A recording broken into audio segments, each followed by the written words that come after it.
Let's just start now with everyone talking about how you show your work, why you show your work, and where you show your work. And Eric, maybe we want to start with you because your post that you just posted up on your blog last night or yesterday was awesome, and it's like the perfect kind of intro to what we're doing. You were calling for transparency to your classroom, and that's something that that I'm very interested in. And I often talk about my classroom being turned inside out, meaning, I want my walls to be transparent. I want people to be able to see in. I want my students to be able to interact with those people outside of my classroom. So Eric, why don't you kind of jump in and tell us what you're doing? Oh, well, I appreciate that.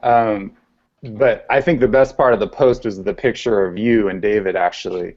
The one, you should share that on G+. But that made it into the post too, and so that was a great fuel for the fire. Anyway, my name's Eric Sable. I did teach Spanish for about 10 years, and now I'm an assistant principal at a Drake High School in San Anselmo. Made sure to get some product placement there. And so this topic, I mean, I'm so excited about it. And yeah, in the post, it's what is it? It's 2014 is the year of being transparent. And so basically it's more of a kind of a provocation. And it isn't just about teachers in their classrooms. And the sort of the old model of education, one teacher, one classroom, shut the door, expert in the room, and collaboration is kind of an exception rather than a cultural norm. And I think that social media, platforms like this are one tipping point that we're all experiencing.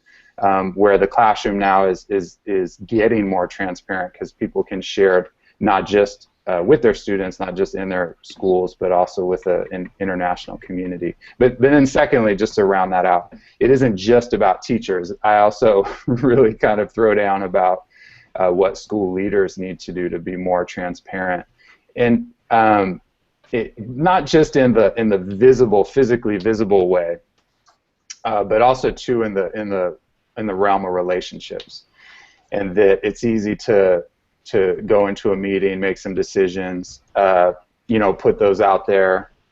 Okay, there you go. This is what we're doing now. I talk a lot about how it's slower work to include people, to bring more people into that process, teachers, students, community members. But ultimately it builds better ownership.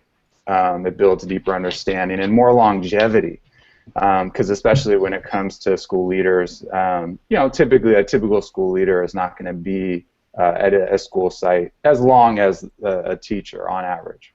So anyway, it was Sean, David, the instructional rounds work that they're doing at Fountain Valley High School has been a great inspiration of mine.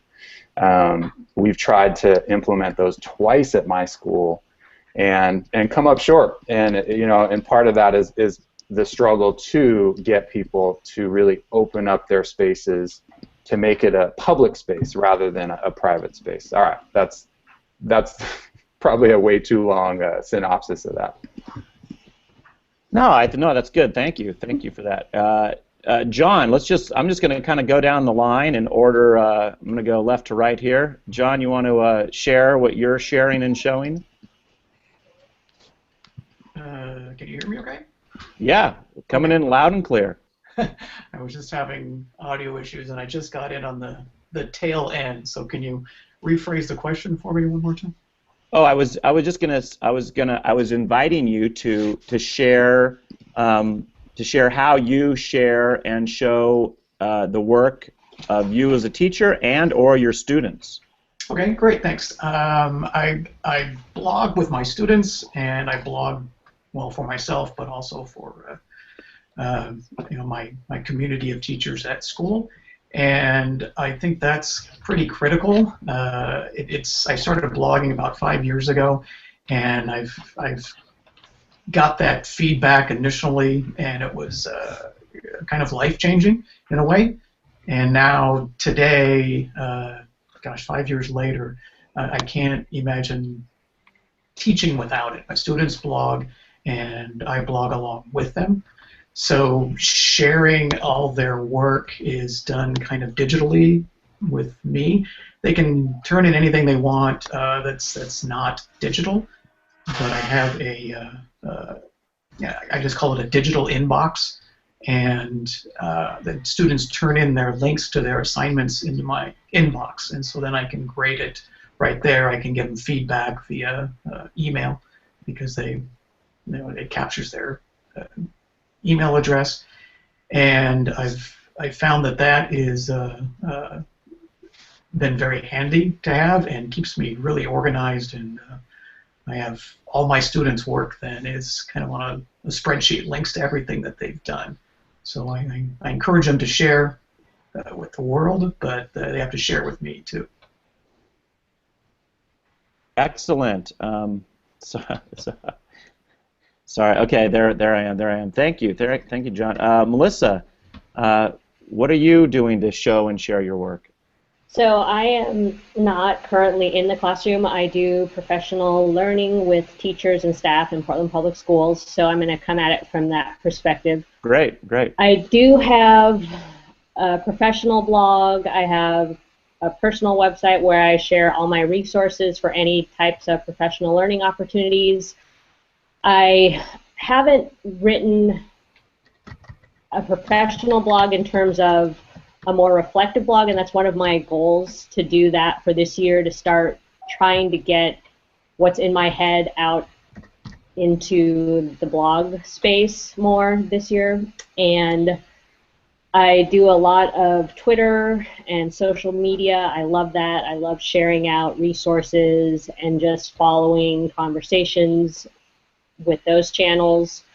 One of the things I also want to try this year is, I find that, especially in my district, and I'm sure that this is the same for a lot of you, that I continually reach the same people in my district, and I want to try to reach other people, different people, and have an impact with people that aren't necessarily so technology driven or like technology. I want to try to reach those people that maybe see it as a possible way to do things in their classroom or in their jobs in the district. But that's something that I've been struggling with for a long time, is how to get those different voices and those different perspectives of people. And so I'm trying to look at different platforms to reach other people, in terms of trying to find different Twitter followers or trying to use different platforms like Medium for blogging. Yeah, I mean, I think we could all agree that we need to model this process of showing our work with our colleagues, because a lot of people, and for many good reasons, are uncomfortable with kind of turning over their classroom to the world. And with, I mean, we're preaching to the choir when we do something like EdcampHOME, right? It takes a little bit of, we're talking to one type of teacher, and so how do we share that out? How do we encourage our colleagues to do that? So that's great that you're doing that work, Melissa. Moss, why don't you go ahead and jump in and tell us what you're doing? Well, I'm doing similar things to you guys. I've started blogging, though I don't do it as often as I would like to do it. And above and beyond everything else is Twitter. And I've been using Twitter a lot, and I've been hopefully modeling how Twitter can be used for professional development to some of our faculty who've been lately using Twitter more and more. When we have professional development meetings, especially with our one-to-one laptop program team, I talk a lot about Twitter. And that's bringing a little bit more transparency to, again, the like-minded group of teachers that we have here. But I think we have a problem at our school, being an independent school, that we tend to not like transparency because we're very teacher-focused, teacher-centric. I guess I should say, which makes it hard to be transparent. And one of the things that I've been looking forward to doing is visiting more teachers and encouraging teachers to visit each other within our own school, because that seems to be the first step toward opening up your classroom. And a lot of teachers are very reluctant to do that because, I don't know, I think being an independent school, again, it gives us something of an old school model toward teaching, where you are, again, the center of the classroom, and anyone who comes to observe you is going to be judging you. And that's not the case at all. You know, And Moss, it kind of surprises me, even at your school. And now, are you a private school? Is it a private school? So I would assume that maybe your parents in the community might expect you to be a little more transparent, just because it's private school and they're paying money and they want to see what's happening in the classroom. That's a good point, but no, it's not the case. As long as things are going well, everybody's happy. And independent define schools, going well. What's what's outcomes. going well? Yeah, we are an outcome-driven school. Kids don't come to independent schools to focus on the process as much as I would like to think that they do. They want the outcomes. They pay the money to go to an independent school to get the scores on AP exams, SATs, and things like that, so they can put them on the resume and go on to bigger and better things after that. But I think there is a turning of the tide a little bit, and more parents, faculty, trustees, anyone you want to throw out there is starting to realize that this old model isn't really working anymore when kids are only getting 5 hours of sleep and are constantly stressed out.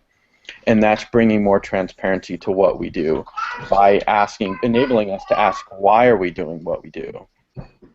Great. But it would be great if not only teachers would visit more teachers, but parents would come into the classroom on occasion too, because we do have a lot of parent presence on campus. A lot of parents volunteer to work in the bookstore or help out with ambassadoring for prospective applicants, but they don't often come into the classroom, and that would be really fun, I think. That's a good idea. Thanks, Moss. Thanks. Richard, you want to tell us how you're showing your work and maybe why you do that? Yeah, sure. Listening to Moss describe his school, it's so different from my everyday reality. I'm in a small continuation high school with that serves as a place where all the at-risk kids of our community go, and so in some ways we're given the freedom and the encouragement to really focus on process, and we'd love outcomes to be a lot more important. That's another topic. So we're also a small school, and I've learned this is kind of my breakout year where I've really plugged into a PLN for the first time and have come out of this island that we've been in, this island of isolation, where all of our showing our work meant just having district personnel and board members and people come through because they heard a rumor that we were doing some cool stuff, whereas where now I can connect with a much bigger community and not only showcase a few of our things, but then see what everybody else is doing and be just blown away by it. So my next step, I'm in this room because this semester that begins in a few days, I want to take all my students' writing, which is just this vast archives of it on Google Apps and in Google Drive, and begin having my students publish their own writing to blog. So that's why I came to this room. Excellent. Thanks, Richard. Yeah, I mean, especially with student writing, I think one important reason to show your work and have students show and share your work to a bigger audience is because they then become more invested in their product. And but then the other thing is, we want to show our process as well and kind of demystify the process of writing, for instance. I mean, a lot of us have talked about blogging. But because, you know, if you're the only audience for your student, they don't really, you know, it's like, oh, just my teacher's going to see this. I could live with that. Right. But if we're encouraging them to share it with a lot of other people, ideally they would take a little bit more time and care with their work. Irby's made it in. Would you like to share what you're doing in your classroom and how you're having your students share? Sure, I guess so. Yeah, Go ahead. I'm actually an instructional designer with the federal government. I got into Edcamps I think this past August when I went to Edcamp West Texas. I was looking to see what you guys are doing in the K-12 space that I might be able to use in my work, and vice versa, what I could transfer. And so my take then is kind of, you know, figuring out where where your stuff is appropriate in my space. I blog a little bit. If you go out to my website, urbie.com, over on the left you'll see a couple of links to some blogs, but I'm nowhere near very good at keeping them up. In fact, I think the last time I blogged was about a year ago, because in the training environment where I work, you know, I can't really share a whole lot about what I do, and so I'm trying to get it the mindset of where I can share processes. One thing I'm really into is design thinking, using that with some of the instructional models that I have, and then sharing them within the community where I work, you know, within the federal government. So again, that's kind of where I'm coming from. Great.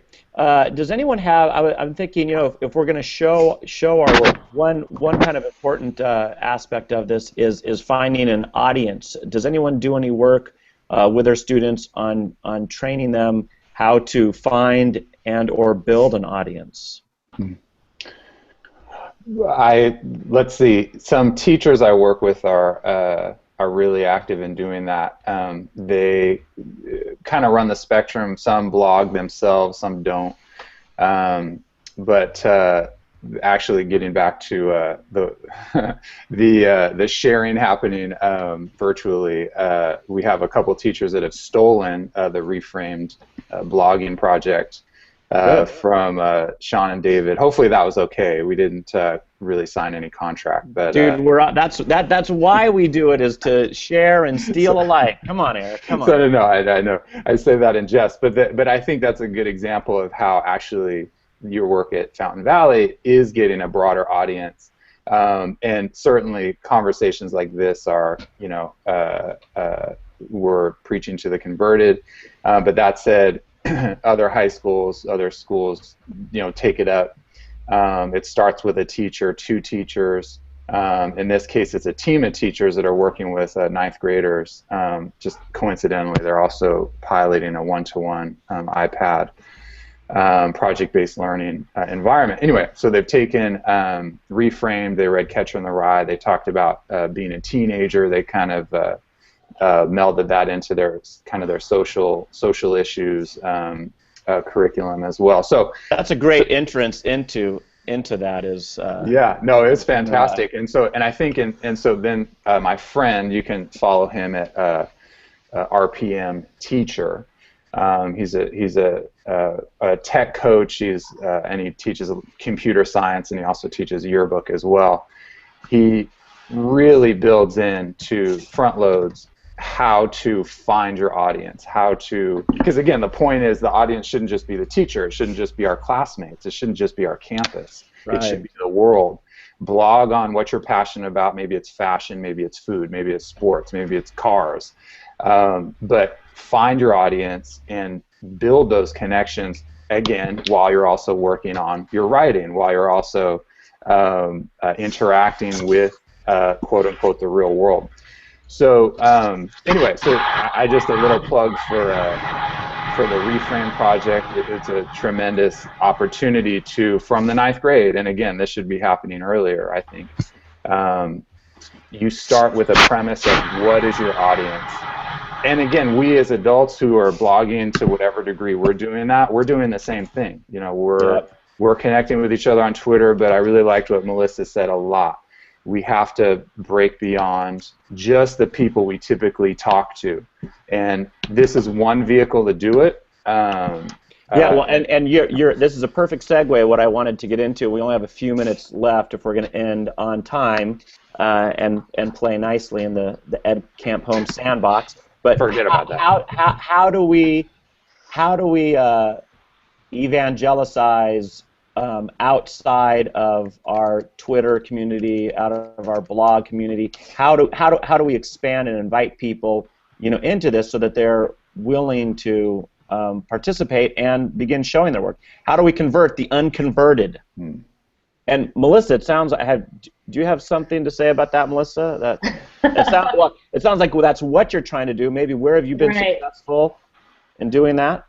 I feel like I don't do as much evangelizing as I used to earlier in my career, just because it's exhausting and it takes a lot of work to do that. And I sort of have been going the more grassroots route lately, in terms of just trying to make everything I do transparent, making it available to show teachers what's possible, to show those people that I don't normally interact with what's possible, and being ready to introduce things if I see somebody showing any kind of interest in something, and just using that as a lead into, oh, well, have you thought about this, or do you know about this, have you tried this, and then just helping them, or making connections between people I know that can help somebody in one school or somebody they can go to.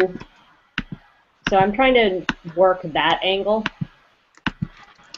That's good. It's important, and we need that. Rich or Moss or Irby, anything kind of wrap things up here? Last thoughts? Yeah, like I mentioned before, I think leading by example is the way to do it. And I've stopped trying to tell people, hey, you should get on Twitter or you should do something in terms of social media, but just kind of sneak it in during a discussion, especially with kids, and show what power being connected brings, and the value of being open and transparent as opposed to being closed. And I've used the term echo chamber a lot in administrative meetings at our school, and made it very clear that the same ideas keep bouncing around back and forth, and without being transparent, we're going to get the same thing over and over again. We're going to keep having to deal with the same problems and come up with the same answers. So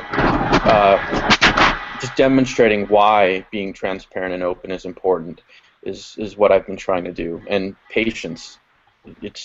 Rome wasn't built in a day, so we're not going to be able to do this overnight. This is true. This is true. I would just add one thing I'm cutting in, I think, but I like what Melissa said too. It's very tiring. Yeah.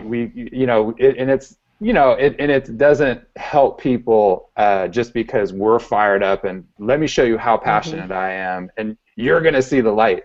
But I think that one thing, especially, I guess, all of us, that leadership is happening from all levels, and this includes kids as well, is to continue to wade in and to invite the people that want to stay out, that want to close their doors, that feel exposed or vulnerable. And that's why the instructional rounds at Fountain Valley High School continues to be fodder for like almost every blog post I write, because it's not the whole staff, but it's a growing group, patiently built, and they see, oh, it isn't a gotcha thing. It's not an administrative opportunity to chop our heads off, stuff like that. And of course, the leaders have to be out doing that all the time. So not going to our comfortable circles, but moving outside of that ourselves, talking to those people. We should be doing 90% of that and 10% of the people that we're like, that we're in line with. Eric, I think that's super important, and you do a great job modeling sharing other people's work, and I think that's maybe one of the keys and I was just reading, any of you are familiar with McSweeney's, the publishing house McSweeney's? I think it started about 15 years ago, and David Eggers, the guy who founded it, in a recent book, he said publishing other people's work is much easier than publishing your own and thinking about your own writing.